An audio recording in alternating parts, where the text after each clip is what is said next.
Okay, Nick, make sure you tell him what he has to do after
advisors. Yes, sir. All right. I take it that good point what you need me.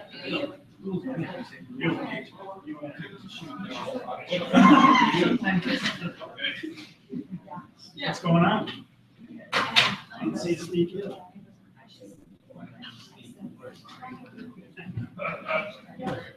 Tap, tap, 1, 2, 3. Okay. We're getting really close to 6 o'clock here. And so am I live streaming? Is that what this is? Okay. Do we have Yeah, 2 people. Have 2 people. Okay. I can maybe see who this 2 viewers are. Maybe not. I'm short, so let me try and navigate this. That'll work good enough, I think. Thank you.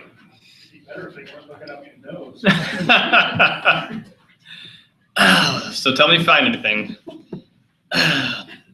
All right, well, thank you and welcome everybody to our 2016 membership kickoff event. And we've got a lot of things to talk about in a couple hours. The first hour is on the agenda, and the second hour is going to be a national live event that we're going to plug into. And so we really have to try and stay on schedule here, and we're going to work to doing that. So before we start with introductions, though, we are going to start with the Pledge of Allegiance and the Scout Oath. So if I could get a flag up here. We've got one coming up here. Awesome. All right, well, if I could have everybody stand for the Pledge of Allegiance. Okay. I pledge allegiance to the flag of the United States of America and to the republic for which it stands, one nation, under God, indivisible, with liberty and justice for all. 2. Thank you. And then the Scout oath. On my honor, I will do my best to do my duty to God and my country, to uphold the Scout law, to uphold all times, to keep myself strong, mentally awake, and morally straight. Okay, and now we're going to go around the room and have each individual introduce themselves. This is not everybody that's logged in here. You probably won't be able to hear everybody, but just bear with us just for a moment and just tell me how you got involved with scouting, just real briefly as we go around the room to introduce everybody. And so I'm just going to go ahead and start. My name is Brad Yoder. I'm the council membership chair, and I got involved in scouting in Kansas City. I got to the rank of Life Scout, and now here in Omaha, I'm helping out with this event and on a regular basis trying to work with the membership activities of the council. So let me go ahead and start. We'll just start right here with Kelly and Shona. Kelly Huffner, I'm membership chair for Soaring Eagle, and I started in scouting when my older son's best friend was in Cub Scouts, and Brandon decided he wanted to join too. And at the Blue Bowl banquet, his best friend's dad was committee chair, and he says, "Jimmy, you wanted to be a secretary, don't you?" I guess. And then I got to be committee chair because he was tired of me. So. Thank you, Kelly. I'm Shauna Malali. I'm district executive for Soaring Eagle. I actually got involved in scouting when my son was a kindergartner. I was a stay-at-home mom at the time. I was looking to get him enrolled in scouting, not realizing it was first grade. And I came upon the job opening, and he couldn't get in, and I got a job to scouts, and I got my uniform first. Okay, we'll just go over here. Jamie Hanway. I was a scout as a child myself, and then my son was in first grade. So I got back. My name is Tom Workman. I'm the unit commissioner for Soaring Eagle. I got into scouting back at the Omaha Council. I'm an older jerk. I got to Eagle back in 1961. Francis Larson, I'm district commissioner for Soaring Eagle. Got involved in scouting when my son got involved in scouting as a Cub Scout, and been involved ever since, and he's moved on. I'm Steve Laney, council commissioner. I started 26 years ago in Framingham, Massachusetts. This is my third council I've been here about 24 years now. So, went camping for the first time when I was 30 years old. Never did it when I was a kid. Morning, my name is, good afternoon, my name is Luke Renesis, the district director for Soaring Eagle District. And I started scouting about 20 years ago because the district executive came to my school and asked me to join Scout. Okay, we'll just go to the table right there. My name is Daniel Gilby. I started my scouting career in Palmetto Council over in South Carolina, did some Cub Scouting, then moved to Coherent Council down in Kansas, where I did the majority of my youth tenure. I am now the Goldenrod District Executive up here at Mid-America. I'm Darryl Willis. I'm the field director for the Nebraska team. I started my scouting career as a second grade wolf. Earned my Bobcat in the Frontier District in the covered wagon council that is now Soaring Eagle District in the Mid-America. John Gates, unit commissioner for Lewis and Clark. I joined Scouts with my dad, also Eagle Scout. I'm Randy Yates. I'm the district commissioner for Lewis and Clark, and I got involved. My son wanted to get involved, and I was recruited by DE to become a Weeble Scout chair. Hey guys, I'm Kara. I'm the Lewis and Clark district executive, and I got involved in scouting as a youth and veteran because I was super jealous all the time of all the fun my dad and brother had when they did Cub Scouts. Okay, and then go to that table. Hi, my name is Tom Deal. I'm the district chair for Wagon Wheel. Got involved in scouting when I was a young boy in New York. That didn't last very long, unfortunately.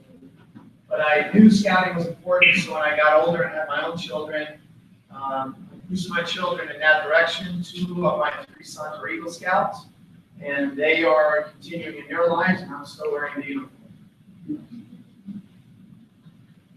I'm Gwen Edwards. I'm the newest district commissioner for Wagonville.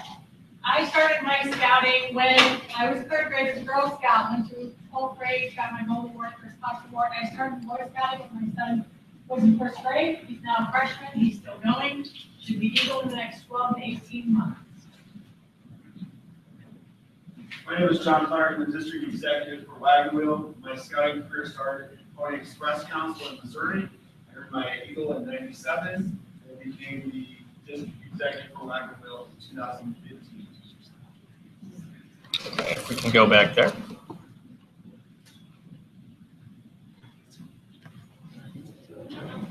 My name is Gia Sparkman. I started scouting 3 years ago, and I'm student scouting. I'm Lisa Russ. I'm the director of support services, working cabinet, and I celebrated my 15th. I'm Michelle Hurt, and I joke that I'm a product of the juvenile diversion program that they had. That is true, but I turned out well, so it's all good. But I started as an intern with the exploring program my senior year in college, and then I went to council ever since. Hi, I'm Sarah Weiss. I'm on the exploring team, and I got involved in scouting when my mom was a member of the Scout Shop, so we started working there in the summers, and I wrote the I'm Tara Lopez. I'm the exploring executive. I had no scouting experience. I've been here for 6 months. It's been a lot of fun. Okay, live stream, we've got 2 more tables. Bear with us. Okay, right there. Matt Sitzman, senior district executive, War Eagle, Sioux City area. Was in Scouts for a year when actually when I was a kid, but I've been with this council for about 5 years. I'm Mark Whitter, Third Club District Commissioner. Been involved in Scouts as a leader since '86. And I was in Scouts as a youth at Winnebago Council. And when I went up, got my arrow light, and I dropped out and got back involved. My son got into scouting, and he went on and stuff, and I stayed in. That was very cool. My name is Nicole Freeman. I'm the War Eagle District Commissioner. I joined Scouts when my son was in 2nd grade and became a STEM leader, and have been with the program for about 10 years. My son Eagle in 2012. My name is Jordan Hunter. I'm the district executive for War Eagle. Started as Scouts as a Cub Scout in North Park, and then I became an Eagle Scout in Treaty 8 in Omaha. I've been DE for almost 2 years. I'm Mark Dickinson. I'm the Goldenrod District Commissioner. I was a scout as a youth. My son was an Eagle, and got back in again. So. My name is Nick Wood. I'm assistant director of field service and serving the metro area here in Omaha. I got started in scouting when I was 11. I entered Boy Scouts, a non-traditional scout. Short time in the rest of Iowa, and then most of my time on the professional side right after college. Justin Wyatt, Trailblazer, district chair. Got into scouting with Tiger Cub, made Eagle Scout '89, and I think this is my 20th year as an adult leader. Emily Martin, Trailblazer executive. I got started in scouting 6 years ago when my oldest son was a Tiger Cub. Started as a Tiger Cub den leader and Cub master for several years, and I've been a district executive for 18 months. I'm Lauren Williams. I'm the Trailblazer. I'm the district commissioner. I have been in scouting for about 15 years, thanks to my son who joined in Boy Scouts. He's left, I'm still around. Okay, well that concludes our introductions. Thank you, everybody.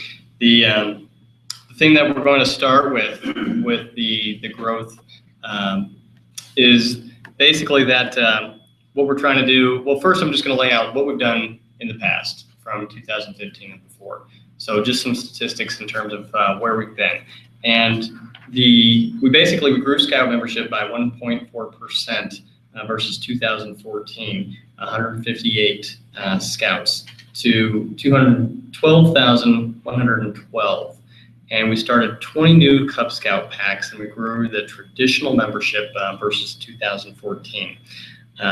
Next, we also added 4,080 new Cub Scouts, so that's more than 15,500 families in the last 4 years. So how did we get to this success? We basically 3 years ago, we started coordinating how can we get more Cub Scouts in the program. And we did various campaigning activities, and we doubled our focus just on that point of entry, Cub Scouts. So that's what we're going to continue to do with some additional focal points to work on growing the Cub Scout membership. We took the time to train our volunteers for things like the sign-up night, and basically trying to make sure we had coverage throughout the council for those sign-up nights and for all the recruiting events.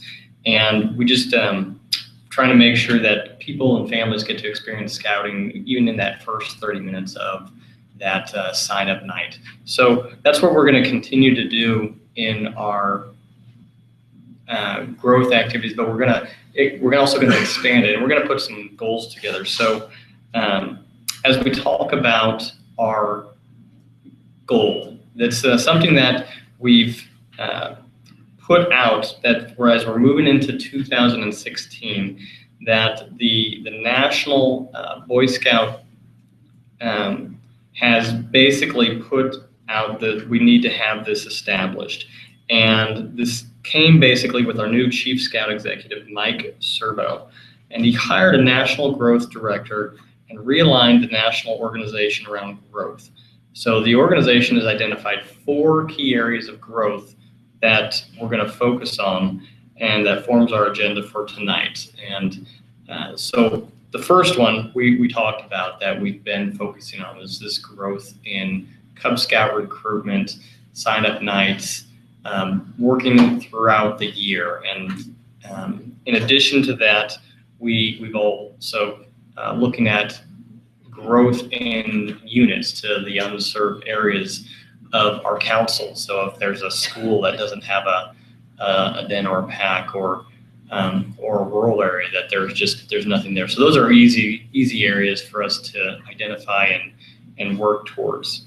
There's growth in the exploring program, and then there's growth in the pilot program for the Lions. And so if you haven't heard about that, we've had some correspondence and emails. You might have heard it at a roundtable, the Lion program, where we're going to look at recruiting kindergartners and doing a pared down version of Cub Scouts to get kids introduced to this Lions program.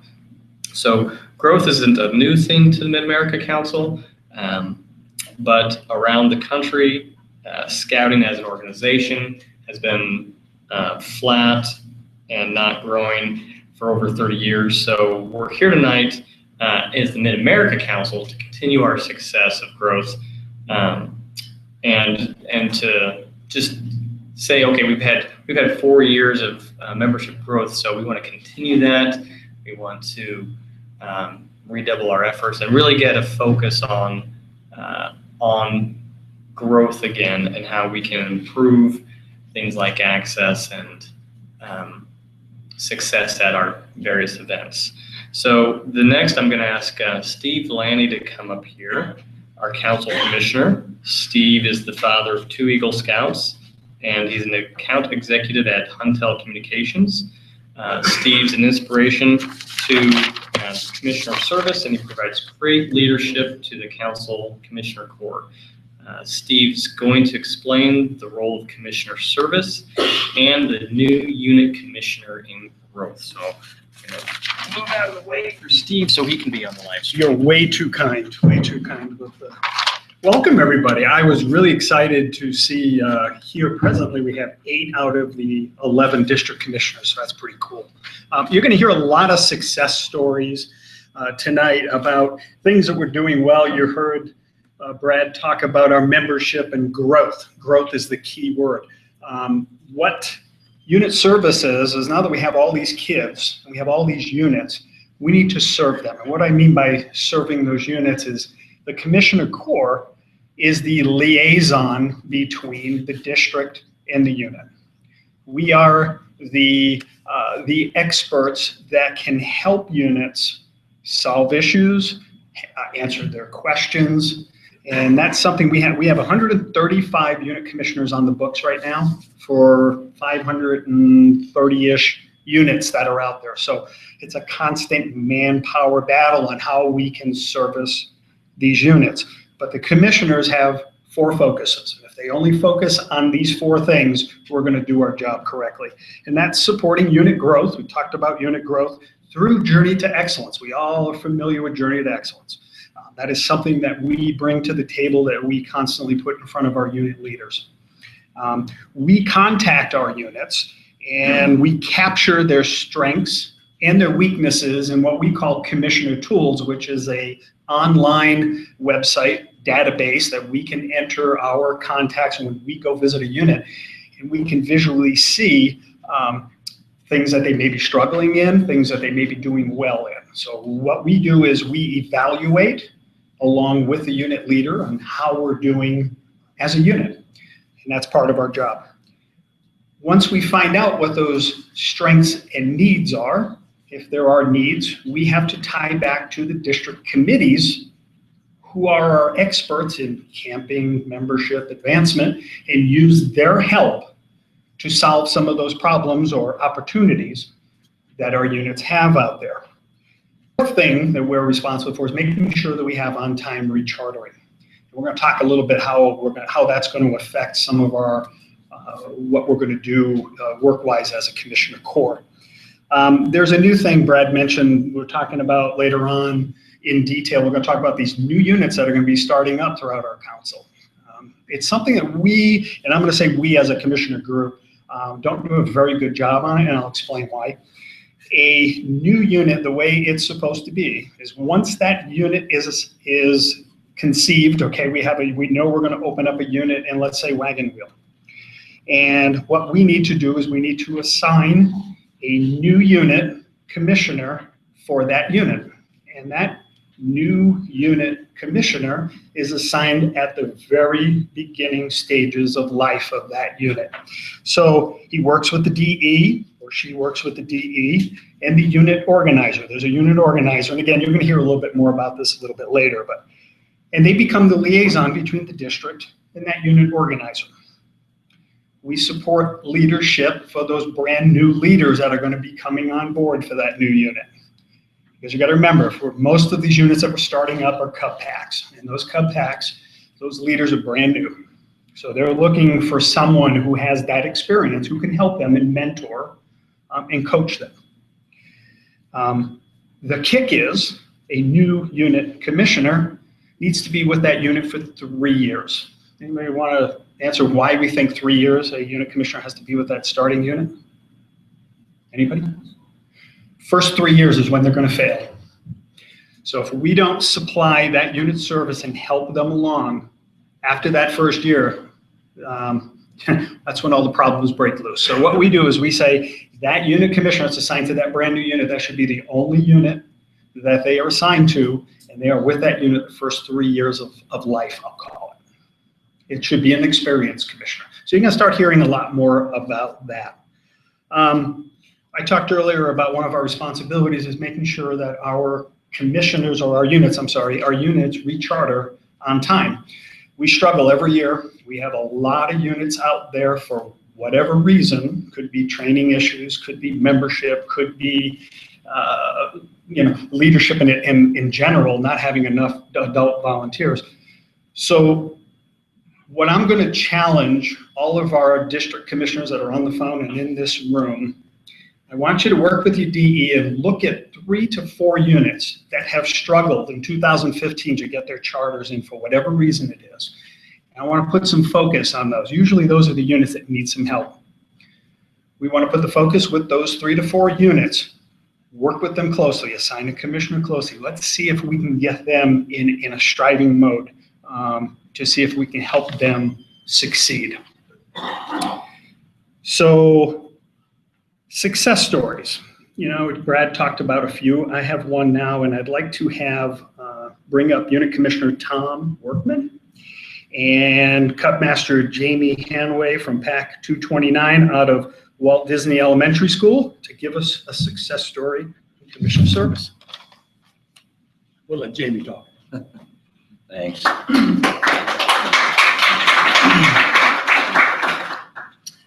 Hey, like I mentioned earlier, I'm Jamie Hanway. I'm Cutmaster for PAC 229 out of Walt Disney.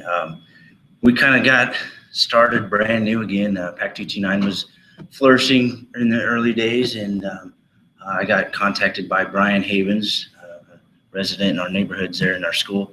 Our kids knew each other, so he knew that our son was getting to that age, and so he presented the sales pitch to me, which I gladly bid onto and was excited about. Like I said, I was a former scout, was part of the Longs Peak Council out in Colorado area. But anyways, he contacted Daryl, and Daryl came out to our school and gave us our great sales pitch. It only takes you a couple hours a week, you know, and this thing will just kind of kick off. Well, that sounded great, you know, 2 hours a week, but everybody knows that's a little bit more than, it should be a lot more than that. But anyways, we got started. We had 4 boys in first grade that got going, and it was great. We had a great time. I kind of got, bullied into this Cubmaster position. I forgot my checkbook when it came time to pay while Daryl was there, so I had to run home real fast, and I came back and guess what you are? Which is good. I guess I had the most experience out of all the parents there, so the little experience that I had. But like I said, so we had 4 boys. We started out going to the meetings. We went to the go and see it's, and it really took a good, strong foothold with a really awesome den leader that we had. Janelle Schweitzer, our den leader, she's just amazing. And that just really is driving this train is the good den leader at the PAC. And so with that, the next fall, we had an awesome recruitment. We got Tom assigned to us, and I can't say enough good things about Tom because he was always there, but he really wasn't. He was kind of in the background, and if we needed a little pushing, he's like, hey, what about these things you need to get trained on, such as, the Baloo, or, your training. He really watched it, and if things were going well, he didn't really say much, but if we had questions, he was just a phone call or an email away. And that made a huge difference for when we had struggles with the recharter this last go around. Man, I struggled with that one, but between Shauna and Tom and everybody, we got her done. And it wasn't as bad as I thought, but it was a little nerve-wracking at first, trying to put it all together. But so with our fall recruitment last year, we over doubled in size. We had an awesome recruitment. In fact, we've got 3 boys that came from another city. They wanted to come down to our PAC, and they really enjoy it. The mom became our Weeblos leader, so now we have scouts in every area, from tiger, wolf, bears, and Weeblos. So with Tom's assistance, we also got to work with PAC 324 with the Pinewood Derby, and our blue and gold was with them at first with our 4 boys. But this year we hosted our own blue and gold banquet, and I'm going to try and encourage our own derby next year and see how that goes. But Tom's invaluable. He's a great mentor, great coach. He's there to teach and counsel us if we need to, and I really don't know what I would have done without him. He was always there. So thank you, Tom.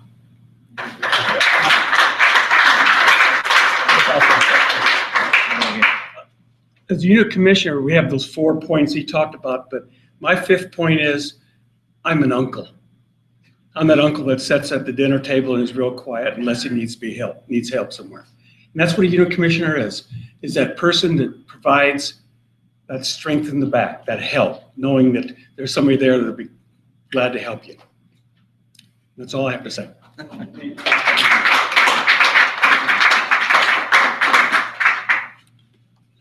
Well, thank you, Tom, Jamie, and Steve. A couple of other success stories I want to point out is just this last year, as we continue to talk about growth, I want to point out that some of the prior work that we've done, we as an example, we've done some things with school access that in fact one of our speakers tonight will talk about. But for example, like Wagon Wheel, we did some prior work to get more open school access to do some more things there. There's a little bit more work to be done, but that was a win a couple of years ago. And then even this last year in Goldenrod, we opened up school access and increased scout, or we had like 50 scouts show up at a school night for scouting where we didn't have the participation that we wanted. So things like what happened with Jamie's unit and pack and just getting involved with growth of the things that we're looking for from everybody to help grow the scouting and the access to boys to experience the program. And so without further ado, though, I'd like to introduce our next speaker that provides leadership on this topic.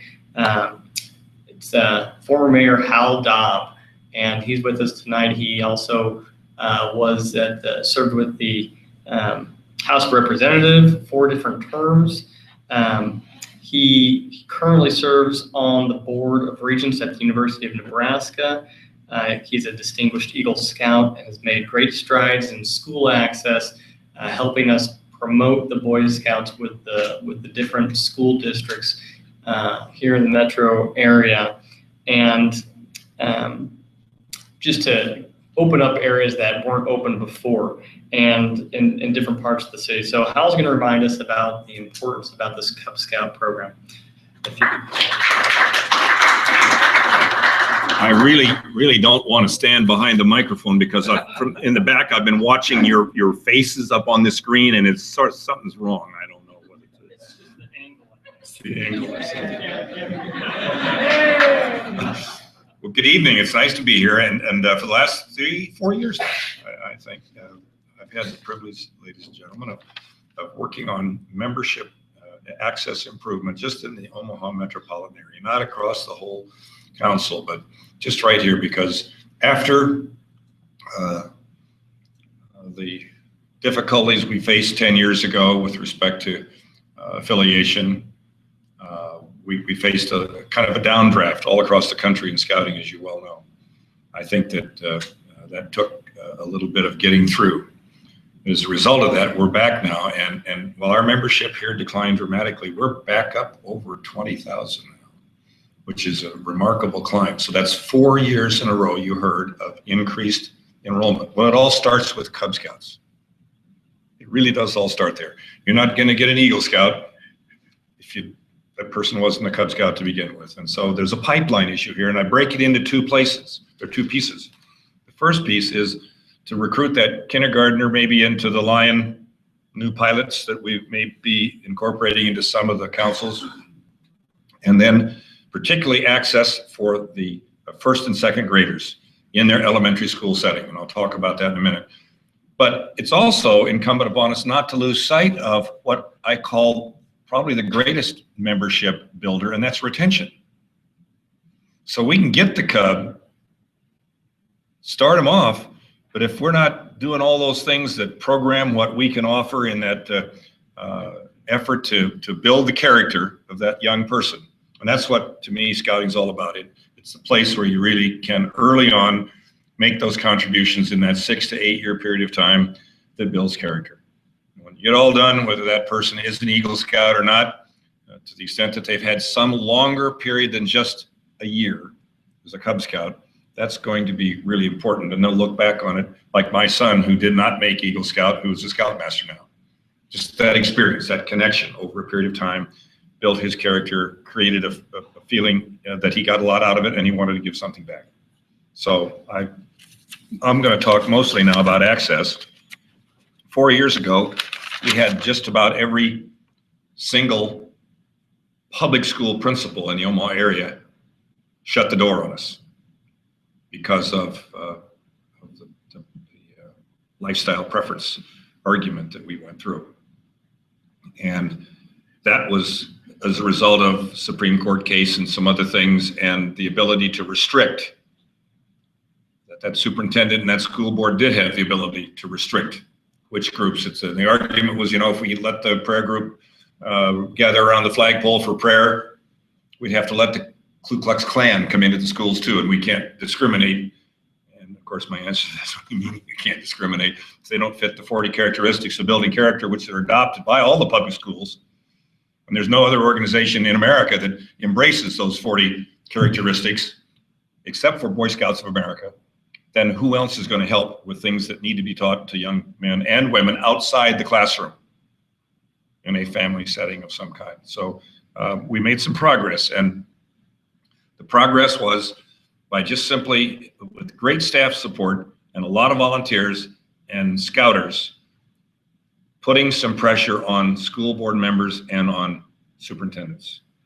And now I'm happy to say that in this 5th year of this effort, we've got a little bit of access in all of those school districts, and Omaha Public School District is leading the way. We have terrific access in OPS, and as a result of breaking down that barrier, sometimes you have to change superintendents to get the blackboard cleaned off and start over again from scratch. But we did. We rolled up our sleeves and went to work. And Dr. Evans has been terrific and has set the pace for the school superintendents. We really improved our access in Bellevue this past year. It'll now start to show this coming year. And there's a superintendent change coming there too, which is going to present great opportunity. At least I'm an optimist about that. And we've improved our access in Gretna, and we're going to work on Papillion tomorrow, right? But we made progress the last 3 years in Papillion, right?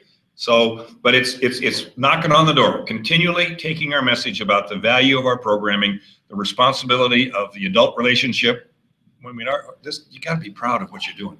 We have the largest certified group of adults in the scouting program of any council in the country, per boy in the program. That's really important. And when the principals of these elementary schools know that that's the kind of oversight that we're giving to the programming, then the after-school programs, which are more accessible than the schoolroom in the school building. They're happy to have us come in and hold our meetings there, but they don't let us give a boy talk to the kindergartners or first graders or second graders on school time. So we have to figure out some creative and innovative ways of doing that, like the bug eater or bug catcher or the rocket or the bottle rocket, right? Or the catapult, and then let them see it. And then pretty soon they're coming over to look at it. And pretty soon we're out in the parking lot or we're in the playground, and they're going to get their buses and they see it and we come early. So we do all sorts of things, and all of a sudden the yard sign goes up. All of a sudden, the call gets made by a parent to the principal saying, why don't we have a Cub Scout organization here? And the principal usually has to make a few excuses, but we ask them a second time and a third time and a fourth time, and pretty soon we have a face-to-face meeting with that elementary school principal. So leave high school out of it for now. We're exploring. We're working on that elementary school principal. And we have found that if we can get past the superintendent, candidly, to the principal, we're going to be okay. Every year we'll get a little more access and a little more access as that principal gets comfortable with the idea that we're doing our job, that we're trained for safety, that we'll help them get on the bus and get the late bus, and we're going to stay there until the last kid gets picked up. We're not going to leave anybody stranded. We do all those things that really, really make a difference to that principal. So I think we've made a lot of progress, and I'm trying to remember now, but we're over 4,000 each year for the last, well, we've climbed up to 3 years now, over 4 years, about 16,000 new Cub families. So if you can keep that momentum, if we can keep focused on those first and second graders and on talking to your elected school board members, talking to your scout masters and your den leaders who are not doubling their enrollment, ask them, how come you only have 13? Well, you had 18 last year. What happened? Well, we didn't The principal wouldn't let us set up the table at the start of the school year, or whatever. It's an important thing that you spot those things, because the staff maybe won't see it going on at the level of the school. But our leaders are in that school. They are talking to those young boys' families. And if they detect a problem, we need to know about it so that we can go call that principal, or call that superintendent, or call the activity school coordinator to make sure that we're circulating the flyers on time, that we show up on time, that we man our tables that they permit us to do. And the next year, then we'll get the boy talk. Probably won't get the boy talk the first time, but my personal guideline is, if you can touch the boy and the family 7 times in 1 year, you're going to get him into Cub Scouting. You got to touch him 7 times, not just with a flyer or advertising that we get in the kits and the packets and all the advertising we put out, but if they can see us in uniform, get a scouting day. Adopting a school program has been very helpful. These principals really like the fact that Cub Scout group will take a day or once every 3 months do something to clean up around the school, clean up at an event, set tables, just be good citizens in terms of the school. But it makes a big difference. So character counts. We know that. We wouldn't be sitting here tonight if we didn't believe the scouting program offers that high ideal in the life of young men and their families. So superintendent visits, principals visits, and each year our goal is to get full access, which is to get the boy talks. If we can get the boy talk at the library at lunch, 5 minutes just before school starts, 5 minutes before they're let out for the bus, or if they'll just let us come to the kids club programs after school and present, we're going to increase our numbers. And we set a goal this year of 4,200 for this 5th year. 4,200, I can't remember the goal number. I said we should try for 4,500, but I think I got outvoted because we were doing so well. 4,200. But 4,500. Aspiration is 4,500. Okay, well, good. I didn't know that was sort of being written down anywhere. Okay, I got to live up to that. It's important to remember what you got going though. Think about the 5th year. And then the 6th year, right? That 6 to 8 year experience is what we're shooting for. If we can get membership growth for 6 years in a row and not neglect what we're supposed to do every day with these young people, and that is to make sure they get a great experience at each and every meeting, each every camp out, all the things, the materials that they get and the teaching they get.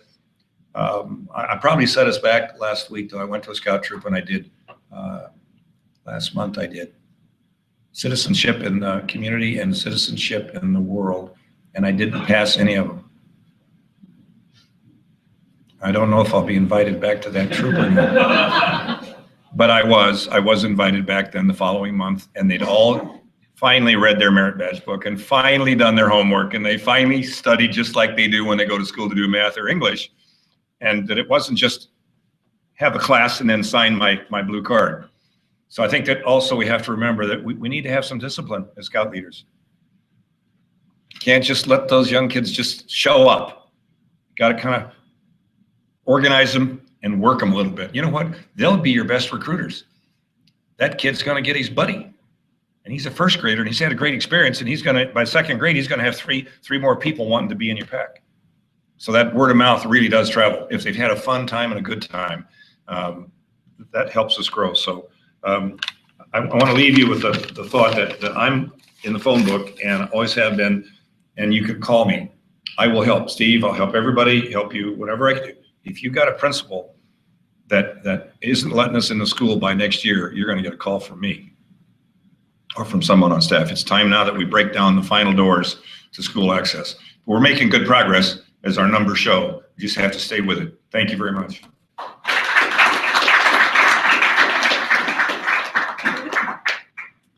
Thank you for your leadership in the school access. You want to come with us to the pavilion tomorrow? I might.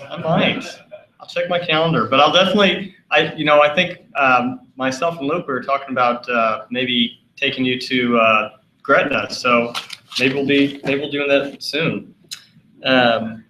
So the next speaker that we have is Shauna Mullally with the to talk about the school night for scouting and the importance of school night for scouting and how we just how we can go through the proper steps to run a successful night. So come on up, Shauna.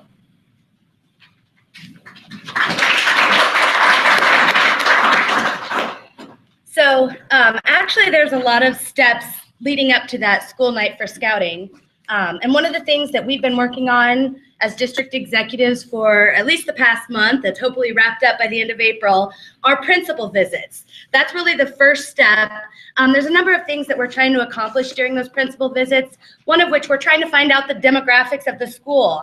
What percentage are on free and reduced lunch? Is this perhaps a scout reach type atmosphere that we want to get them involved? Also, is there a particular grade that is larger than the average size or heavy with a boy ratio or things like that, so that we can remember to share that with the Cub Masters of that pack?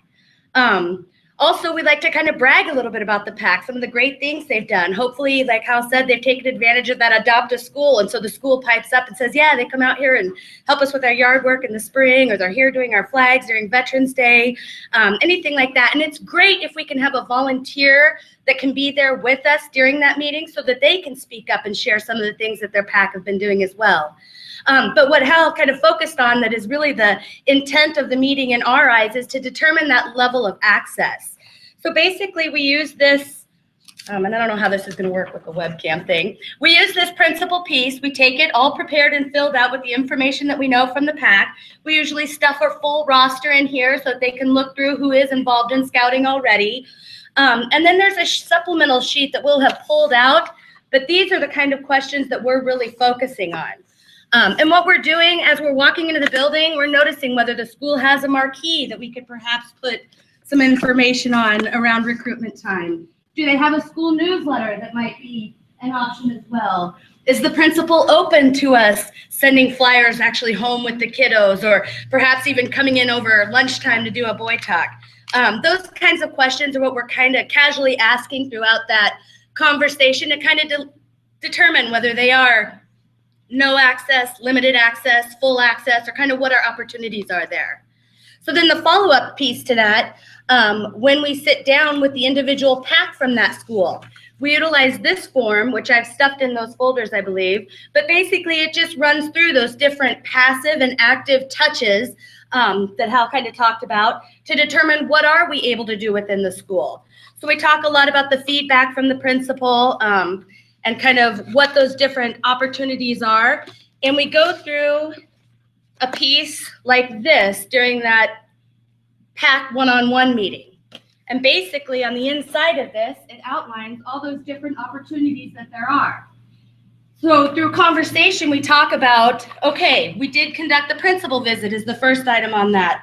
Then we talk about, are we able to do flyers? And we talk about what's going to work best for your pack and your particular school. So in going through this, we determine a customized timeline for their recruitment. We indicate when their sign-up date's going to be. We make sure we ask when a second round date is going to be, just in case a scout or a potential scout can't make it to that first date. We talk about the total available youth that's in the school and kind of set goals for how many Tigers are we going to recruit this year. But in the end of it, we give a copy of this to the pack so that they know their customized plan, and we keep one as well as a district executive to kind of help keep them and guide them through, making sure we get at least those 12 touches to really ensure everybody at the school got the message. The next thing that follows is an open house, and I kind of briefly mentioned the difference between active and passive touches. Active are by far your most effective. That's when you can really get in front of a boy and say, hey, have you heard about scouting? Come to our sign-up night and have a great time. So normally that open house is our real first opportunity to do that. So we talk a lot with the packs about how to make their display look engaging. At Soaring Eagle, we require that they use one of those trifold displays with pictures of things the pack have done. We also require that they have a calendar of pack events, at least for the next 3 months, hopefully the entire year. But that kind of says, hey, we've got some great things planned. We want you to be a part of it. We have flyers that we create. And I'll talk about those in just a moment. We usually have some kind of a giveaway, like we've done Frisbees in the past. We have these little whirligig things this year that's planned. So we definitely want to make it engaging. We want to keep the volunteers in front of the booth saying, hey, how's your day going? Have you heard about scouting? Not just sitting there watching people walk by, because this is, for a lot of schools, especially with limited or no access, the only active opportunity that you have to really engage those kiddos. So we really stress to our PACs what that needs to look like. The other thing that's very important at the open house is that we set out an interest form. We definitely want to capture all the information of anybody in the school who's even slightly interested in scouting, wants to learn more. We make sure we get their name, their phone number, their email address, and that'll drive some of the marketing touches that I'm going to talk about in just a moment. But it's very crucial that we get that piece of paper and we get it into the council office, where we'll transpose it into Excel format so it can follow the timeline that we set in place with the PAC meeting. So the theme for this year, going on to the marketing touches, the theme for this year is CSI, Cub Scout Investigators. So we definitely have a lot of cool stuff that will be going on. I have samples of things. I believe Hal mentioned word of mouth and how powerful that is.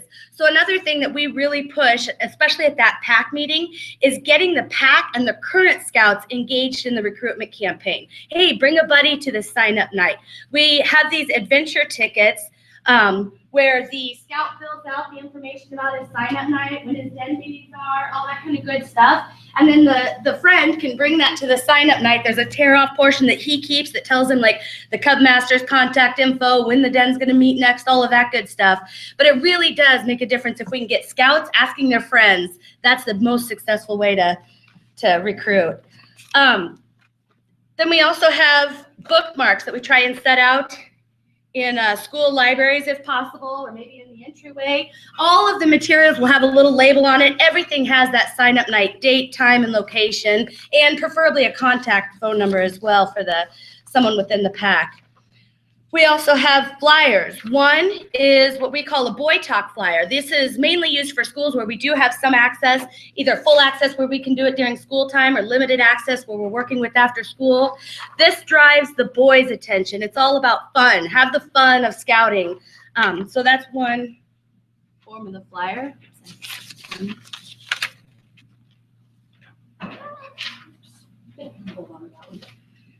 And then we also have a parent-geared flyer. This is more what we would have at the back-to-school night, where a parent can stop by and get information. It talks more about that characteristic building aspect of scouting and all the leadership traits that they're going to develop. We have stickers that we try and stick on kids like the day before the event. The way the flyers work, we like to send them home with the school like a week before the sign-up date, just giving all the parents a heads up, hey, this is up and coming. Stickers, we like to do a day or two before, maybe even with Boy Talks, where we're standing there sticking them on kids. Hey, remember that your sign-up night is this night. For the kindergartners, we do what we call tiger packets. It's a special envelope that kind of, well, kindergartners in the spring, first graders in the fall. But we do tiger packets to that class with a Boys Life magazine, a flyer folded up, a pencil, sometimes a bookmark. There's samples of the CSI. In schools or in area businesses, we try and encourage the use of posters where they imprint their information about their sign-up night and get these plastered all over. Basically, we want to make sure that everybody in a specific area knows there's no doubt this sign-up night is happening on this night.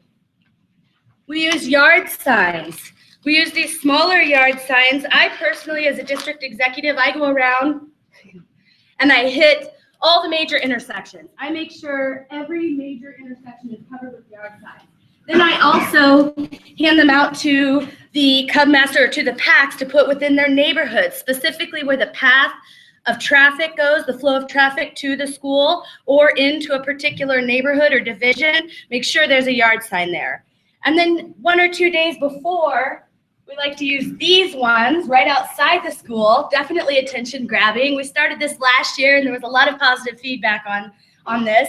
So again, right in front of the school, or maybe if the school doesn't allow it on the property, right in that flow of traffic where you know they have to be driving past the school, definitely going to catch their attention. But ask the principal. Ask the principal, if you put the sign up, most of them will say yes. Make sure to get permission to put the. Yes, definitely. And we're doing that during that initial principal meeting, talking about, that's one of the points on that. Yep, on that check sign that we have, that's one of the things that is listed on there that we talk to principals about, definitely. We also, during that PAC meeting, asked them to bring their school directory because that's another piece that we can utilize to send out a lot more communication. We typically have a postcard that gets mailed out, just encouraging them to join the sign-up night. We also have a specific postcard that goes to those that signed up on that interest form during our back to school booth. I talked about how critical it is to get that information so we can utilize it as well. So this is one that's specifically geared for them, thanking them for visiting our booth and encouraging them to come to the sign-up night as well. We also have the opportunity to do automated phone messages. In my district, I like to have the Cub Master or committee chair, one of the leaders of the unit, I have them call into my voicemail and leave their message. And then I do all of the logistics of getting that message out, but that way it's their voice saying, "Hi, Hitchcock Elementary, I'm the Cub Master and I'm excited to see you." So that's definitely an opportunity. We also do email blasts that follow up. And this year, on the interest form that we have at Back to School Night, we're going to have a disclaimer there that says we're also going to send text. So anybody who signed up that said, "Hey, I'm very interested," we're going to try texting reminders like the day before that the sign-up night is taking place. That's all I got for you. So there's a lot of marketing materials that go into things. Leading up to this big night, the school night for scouting, we definitely want to make sure that we have the right people running that night. We have numerous trainings throughout the summer for what we call sign-up night consultants. These are people that really understand how this night needs to flow, the importance of collecting apps from everybody and getting as many fees collected as we can as well. They follow a very specific agenda that we outline exactly how that evening should flow, down to how the table should be set up. In my district, we encourage the PACs again to bring that trifold display and their full PAC calendar so that people are coming to that sign-up night saying, we've got a whole year of great activities ahead of us, and they're going to be more impressed and engaged, that there's a lot going on with this PAC, they're very organized, that kind of a thing. We also utilize troop support a lot because the way that sign-up night goes, about midway through while you're talking, you're going to let the kiddos go out and have some fun. We've done it with the catapults, the rockets. This year's theme is CSI, Cub Scout Investigators, so we're putting together a packet of spy gear that they're going to have a blast with. So we call on our troops to be there to help the PACs because it's vital to them as well. We talk about Cub Scouting being the entry point to the program, and so we really encourage them through Scouting for Scouts is what we call a service project, having them offer service hours to help out during fall recruitment. And I mentioned several times about making sure the PAC has a calendar. The two reasons that Scouts say that they quit Scouting is number one, they didn't know when the meetings were, or number two, that they weren't having fun. So we want to eliminate those two objections. Number one, by encouraging the PAC to have a great program planned and clearly outlined. But number two, we arrange what we call onboarding events. These are events that are typically district-wide that we encourage all in our area to attend and even out of district. But they're ready-made events. They're planned well in advance. They're on the council calendar. We have sheets that we hand out during sign-up night that say, join us at Amazing Pizza Machine or Moylan Iceplex or The Mark or some of them that we have. We do a Cub Scout shootout. We make a lot of promises during boy talks and fall recruitment. You know, you're going to get to do all this great stuff, so you definitely want to have an amazing experience planned, ideally within the first 2 weeks of when they sign up. So right off the bat, they're getting those promises that we've made to them with the unparalleled experiences. So that kind of wraps up the whole timeline leading into that sign up for scouting night. A lot goes into it, but it's a great night, and we've seen a lot of success with it. So.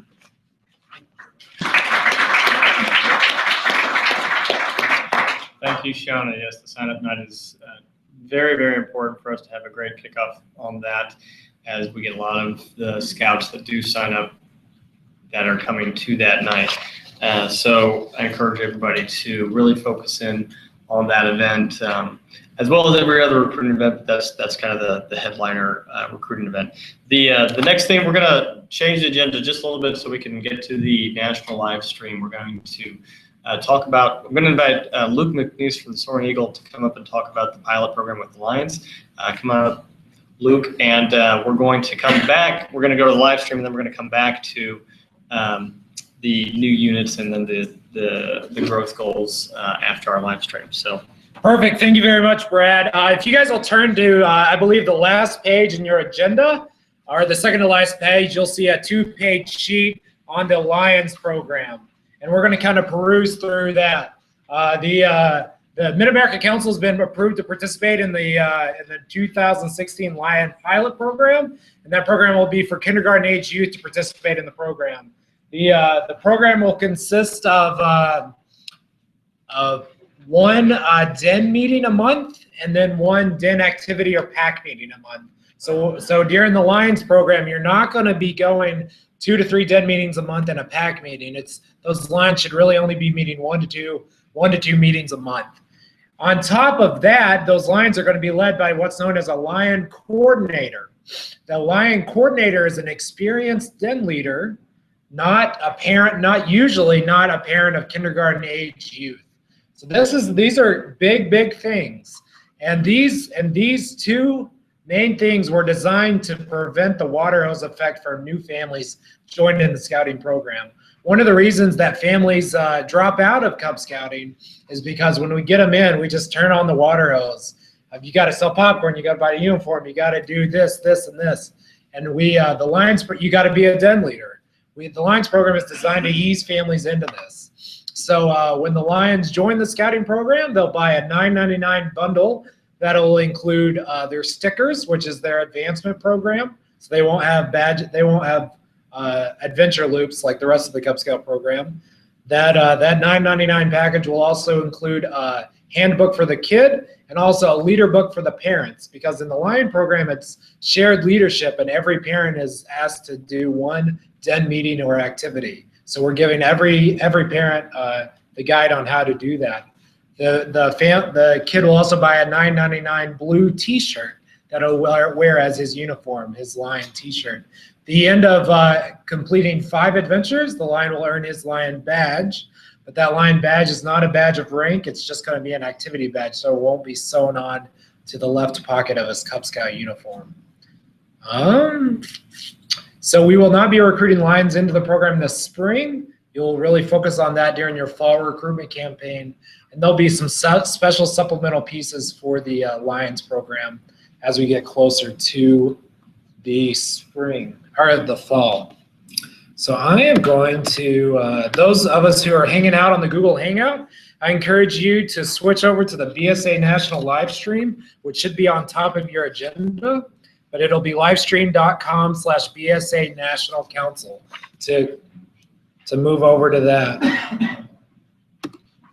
Dun, dun, dun, dun, dun, dun.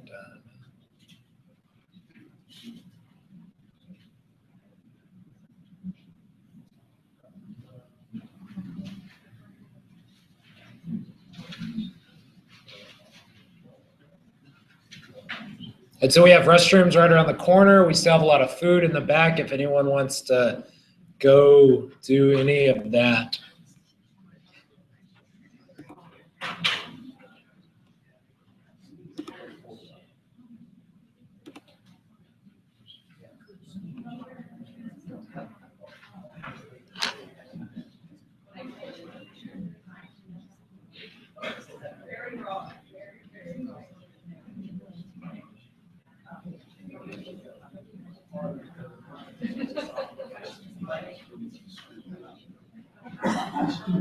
What up?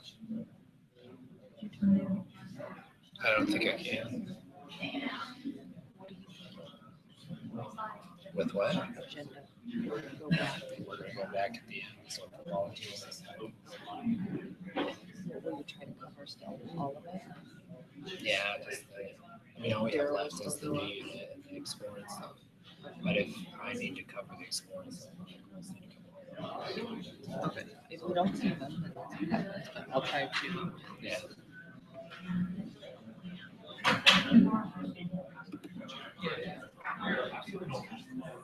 Yeah.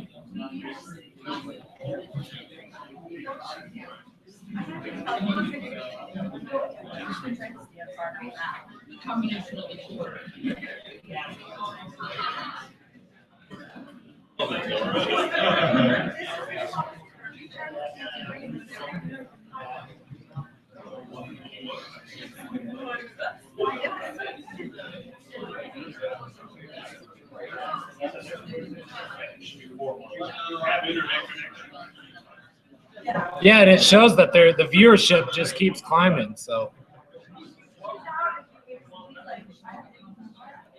Oh,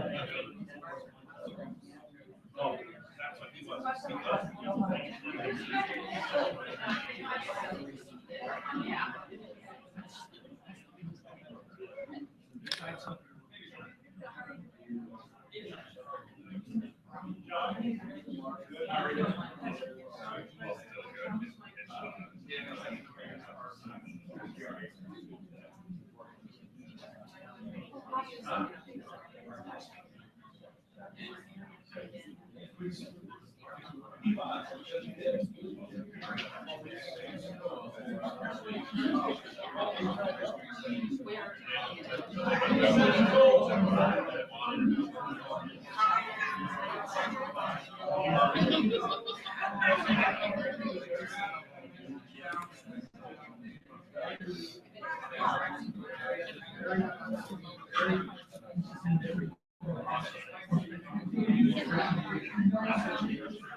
Yeah, like the day of, he's texting you.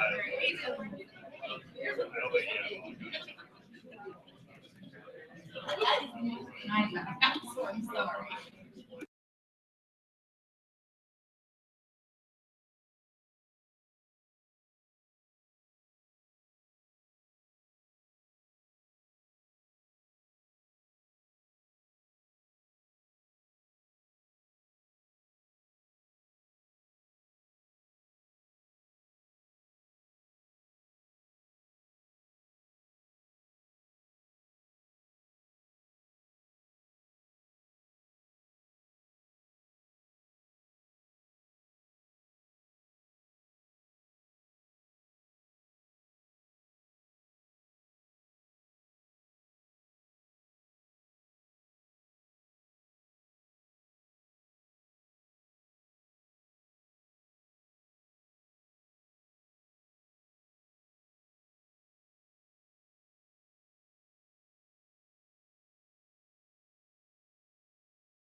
that they're viewing it.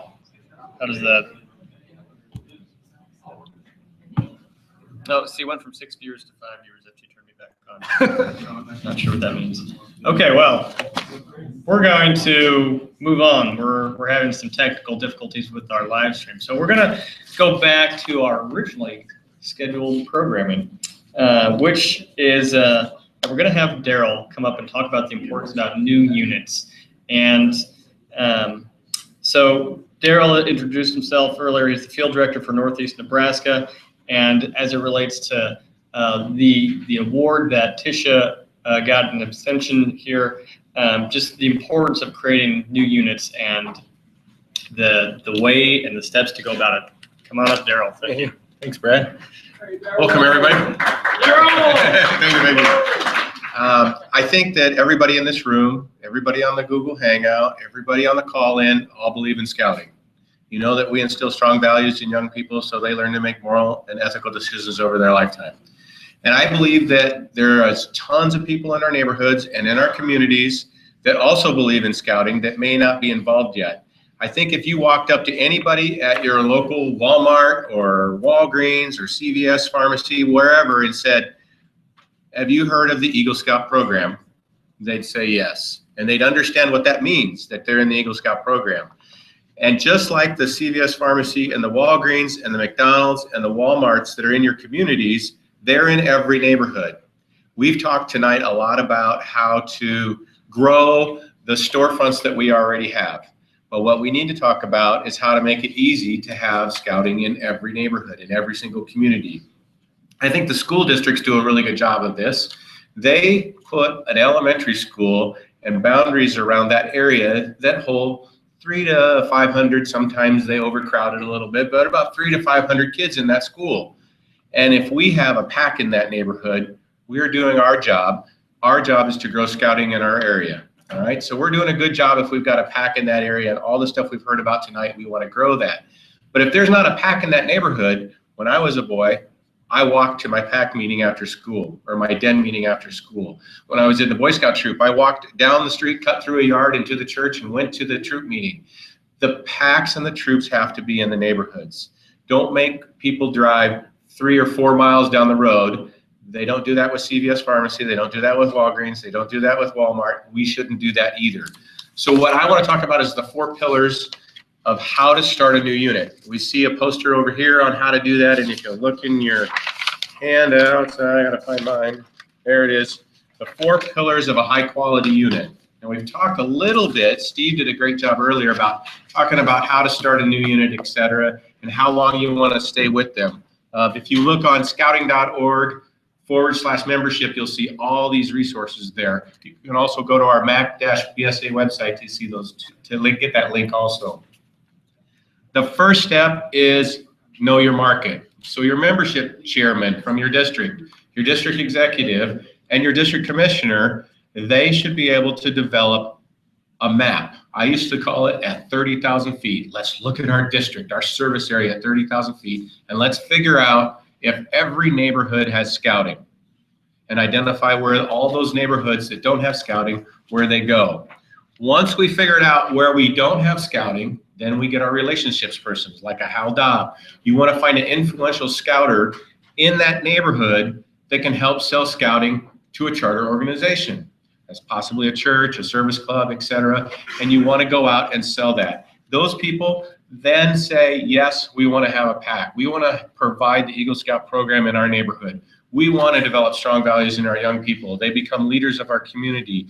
They also, excuse me, you're good. They become leaders in our neighborhood. They have the values that we want. Every parent is just like me with my son and my daughter. We want our kids to grow up better than we do. And the scouting program goes good with everything. Sports, band, everything. So we want to develop that and go sell that to that unit or to that charter organization. That's the second step. Once that's sold, and let's say the Catholic Church down the street says, yes, we want to have our own troop, our own pack in our neighborhood right here and service our kids. Then what we need to do is select the leaders through their charter organization representative, through the membership chair, through the commissioners and everybody else, the influential scouters in that neighborhood. We want to find the right leaders. Once we get those leaders, Then we want to train them, show them how to plan an ideal year of scouting, and get their calendar put together, get organized, and get ready to go. All right, we want to do those 3 steps first. Then you can do all the stuff we talked about, just like in all of our traditional units that are already there. Go ask the kids to come join and go ask the parents to join in. They feel like it's an organized unit. They know it's an organized unit. They've got trained leaders and they're all ready to go. It's not over.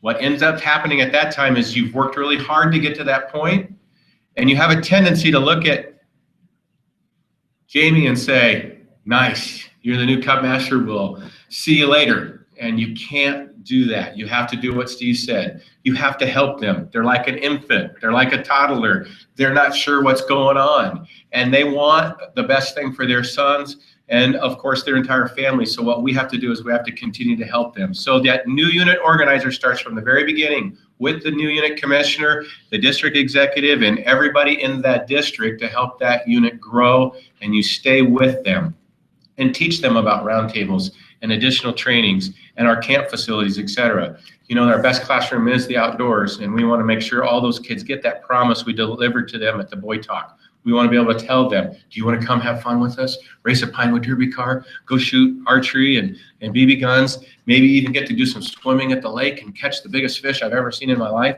We got to make sure that we do that. The kids know that they're on an adventure. They have no idea that they're actually developing strong values. And by the time they're about 12 or 13, it'll start to click and they'll develop leadership skills. And by the time they're in high school, they'll actually think about becoming our community leaders. So please follow the 4 pillars and the success. The step we can't miss is the step of getting it organized and advancing, having somebody like Tom Workman spend time with everyone all the way through their infancy, and it'll start to grow and everybody will be inspired by it. And it says right here that our goal would be 13% of the market share. That is a national number. I would like to challenge you that that number is not high enough. I find that good units in a public school usually have about 30% of their kids in their pack, and a good pack in a private school usually has about 50% of their kids in their pack. So shoot for it. I think, so do you. Every boy should be at Scouts. All right? That's all I got. Got a question? Good, Steve. One of my district commissioners asked me a question on what is the process of them being notified what units are opening up in the districts starting? The district commissioner, alongside with the district chairman and the district membership chairman, should have identified with the district executive where these service areas are. So that district commissioner at every district commissioner meeting should be talking to all their commissioners and saying, guess what? We've got 5 new units that are going to start this fall. And these 5 units need 5 new high caliber commissioners, unit commissioners to help service them. We're going to call them a new unit commissioner, and I want you guys to help me find the right person for that. That really hot mom, that really experienced Weeblos Den leader, or perhaps the Eagle Scout parent that wants to move on. Somebody like that, and you just want to get them involved. So through your district commissioner, Steve, would be a great spot. Okay? There you go. Thanks, guys. Okay, thank you, Daryl. Well, we're getting close to the part where we put out our goals here. So that's where we're going next, is that we'd like to talk to all the districts present to get their growth goals, and all the districts on the phone to get the growth goals for their Cub Scout recruitment, new units, exploring, and Lions. So in terms of just starting out, I was not collecting like every district that we had in the room, so I think I'm gonna make it easy on myself. I'm gonna start with Soaring Eagle because they're the first table up front. So from a growth goals perspective, do you have your numbers that you can give us for those 4 areas? I do. Cub Scout recruitment is 1,000. We've got new units at Falling Heights, Paddock Road, and Arborview. Falling Heights right now is with Willowdale is we're going to be separating those out. Exploring recruitment, we have a veteran who says exploring. And Lions recruitment is 75.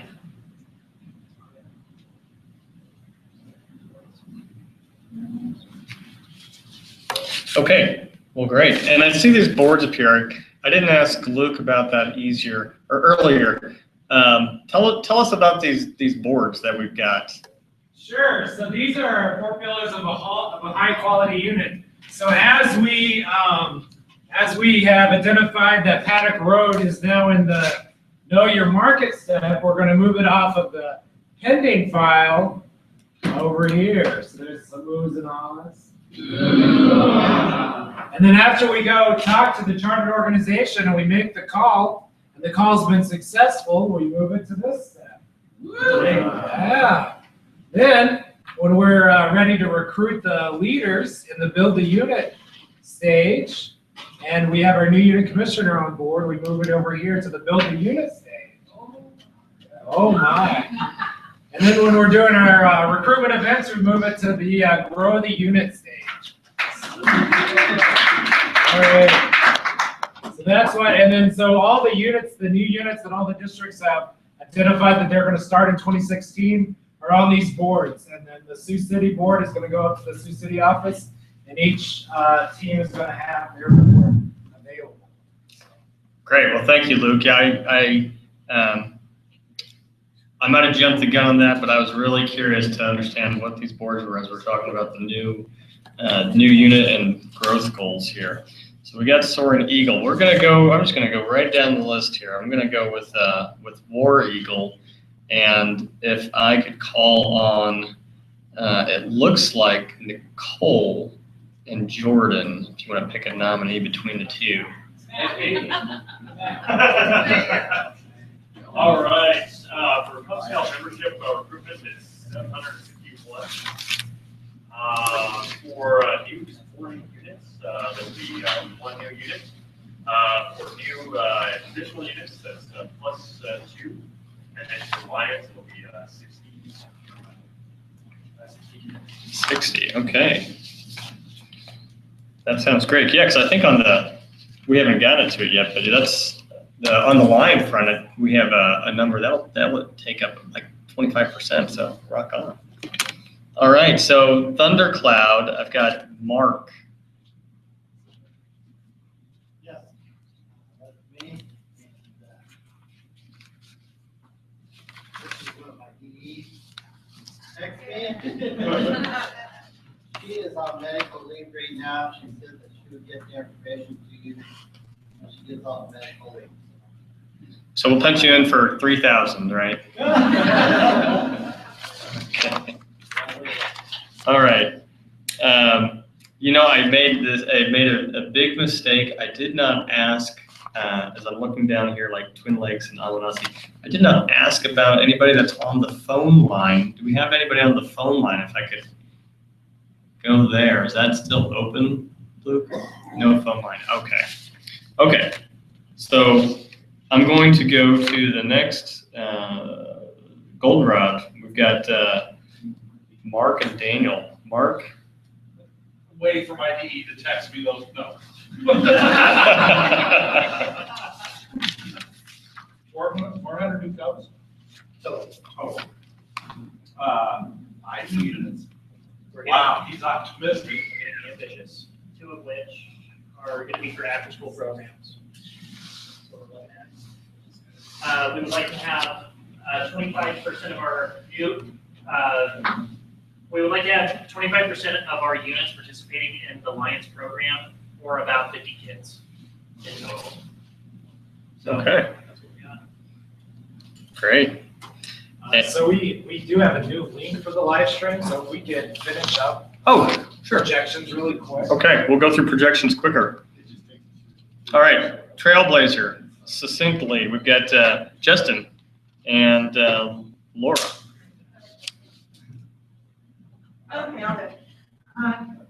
We need 524 scouts to show growth in the year.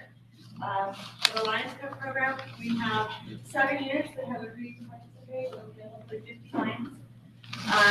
We have a one exploring post, and we're hoping to get 2 more started. And then, what was the other thing? New units. 2 new units already this year, and we have 4 that we're looking to get started. Great. And we're going to go to Wagon Wheel with Gwen. All right, read that right, Gwen? I'll share. Okay. Yeah. So we're looking for 318 cubs this year. We have currently at least 1 exploring unit. We're looking to expand that. We have 1 in the works with Bellevue Fire. For lions, we're working with most of our units to get those going, and we're hoping for somewhere probably around 100 maybe. Wow. All right. Great. And Lewis and Clark, Randy and John. I'm their stunt double. right Okay. now. We're looking at 289 new Cub Scouts, 3 new units. We share the metro with exploring, and then at the moment 42 lines. So we anticipate that going up with more units being aware and understanding more in their local lines. Okay. Thank you, Lewis and Clark. And Soaring Eagle, I went to Soaring Eagle first.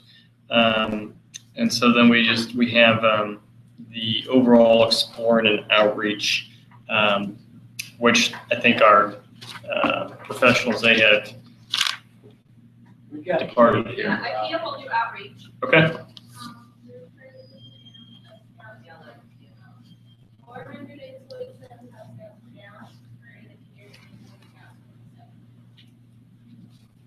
All right.